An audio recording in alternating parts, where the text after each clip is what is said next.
پھر اس کے کپڑے اتنے گندے کیسے ہو جاتے تھے؟ اور اس بچی کی شکل بھی کچھ عجیب سی تھی. مجھے تو وہ بچی کچھ عجیب لگتی تھی. ایسا کیسے ہو سکتا تھا کہ روز ہی اس کی ماں بیمار ہو جاتی تھی اور وہ بھی رات کے وقت؟ میری بیوی تو مجھے ساتھ نہیں لے جا رہی تھی، لیکن کچھ تو گڑبڑ ضرور تھی.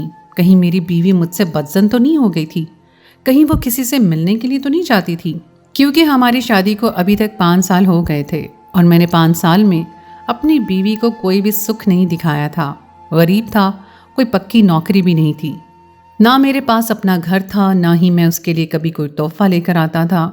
میں نے اس کو چھوٹے سے گاؤں میں رکھا ہوا تھا جہاں سے سب لوگ جا رہے تھے، یہاں تک کہ میں کوئی کام بھی نہیں کرتا تھا. وہ ہی کماتی بھی تھی اور لگاتی بھی تھی. اور تو اور اللہ نے ہمیں اولاد بھی نہیں دی تھی. میری بیوی خود تھوڑی بہت حکمت جانتی تھی. اسے یہ بھی پتا تھا کہ اولاد میری وجہ سے نہیں ہو رہی تھی، اس کے اندر کوئی بھی مسئلہ نہیں تھا. اتنی ساری خامیوں کو کیسے کوئی عورت برداشت کرتی ہے؟ اگر وہ کسی سے ملنے جا رہی تھی تو یہ سب بھی تو میری وجہ سے ہو رہا تھا. میں نے سوچ لیا کہ میں پتہ لگا کر ہی رہوں گا کہ یہ سب کچھ کیا ہو رہا ہے. کیا وہ کسی سے ملنے کے لیے جاتی ہیں؟ اپنی بیوی سے میں نے پوچھا کہ وہ مجھ سے محبت کرتی ہے تو اس نے کہا کہ تم سے محبت نہیں کرنی تو کس سے کرنی ہے؟ تم میرے شوہر ہو. میں نے کہا کہ میں تمہیں کچھ بھی نہیں دے پایا تو اس نے کہا کہ تم نے میرا ساتھ دیا ہے، میرے محافظ ہو، میں تم سے بہت محبت کرتی ہوں. لیکن اسی دن میں نے اپنی بیوی کا پیچھا کرنے کے بارے میں سوچا تھا. جب وہ رات کو گئی تو میں نے آج اس کو کچھ بھی نہیں کہا کہ میں ساتھ چلتا ہوں یا میں چھوڑ آتا ہوں. وہ چلی گئی تو تھوڑی دیر کے بعد میں اس کا پیچھا کرنے لگا. لیکن یہ دیکھ کر میں حیران رہ گیا کہ وہ اس بچی کے ساتھ ایک گھر میں گئی جہاں پر واقعی ایک عورت بیمار پڑی تھی اور میری بیوی اس کا علاج کر رہی تھی. وہ عورت اپنی زبان سے بھی یہی کہہ رہی تھی کہ روز آپ کو بلانا پڑتا ہے، پتہ نہیں یہ بیماری کب ختم ہوگی، یا تو میری جان نکل جائے گی یا پھر میں ٹھیک ہو جاؤں گی. میری بیوی واپس آ رہی تھی کہ راستے میں بہت تھک گئی اور ایک جگہ پر بیٹھ گئی. یوں زمین پر بیٹھنے کی وجہ سے اس کے کپڑے گندے ہو گئے. اس کا مطلب ہے وہ یہی کرتی تھی، واپسی پر راستے میں وہ آرام کرنے کو بیٹھ جاتی تھی تو اس کے کپڑے گندے ہو جاتے تھے. میری بیوی نے مجھے کوئی دھوکہ نہیں دیا تھا، وہ کسی سے ملنے نہیں جاتی تھی. مجھے اپنے اوپر بڑا غصہ آیا اور میں اچانک سے اپنی بیوی کے سامنے آ گیا تو وہ حیران رہ گئی. میں نے کہا کہ میں پریشان ہو گیا تھا اس لیے تمہارے پیچھے پیچھے چلا آیا. تم تھک گئی ہو اور میں تمہارا ہاتھ پکڑ لیتا ہوں. اس نے کہا تھک جاتی ہوں پر کیا کروں. اس کے بعد ہم دونوں میاں بیوی گھر آ گئے اور میں نے قسم کھائی کہ اپنی بیوی پر کبھی شک نہیں کروں گا. سب کچھ بالکل ٹھیک جا رہا تھا. کبھی کبھی وہ بچی میری بیوی کو بلانے آ جاتی تھی. میری بیوی نے مجھے یہ بھی بتایا کہ اس کی ماں بہت زیادہ بیمار ہے. کل اگر اس کی ماں کو کچھ ہو گیا تو کیا ہوگا؟ میں نے کہا کہ تم کیوں بار بار جاتی ہو، اتنی تکلیف کیوں اٹھاتی ہو؟ تو میری بیوی نے کہا کہ دراصل میں یہ لالچ کر رہی ہوں کیونکہ اس عورت کا اور کوئی بھی نہیں ہے سوائے اس بچی کے. اگر وہ عورت بہت جلد مرنے والی ہے کیونکہ وہ بہت زیادہ بیمار ہے، اس کے مرنے کے بعد اس بچی کا کیا ہوگا؟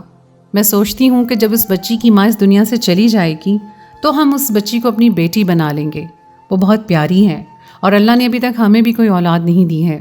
اب مجھے پتہ چلا کہ میری بیوی یہ سب کچھ کیوں کر رہی تھی. میرے دل سے سارے ملال مٹ گئے اور میں بالکل مطمئن ہو گیا. مجھے بھی اس بات سے کوئی مسئلہ نہیں تھا. میں نے کہا کہ اس کی ماں کو اللہ صحت دے، لیکن اگر وہ دنیا میں اکیلی رہ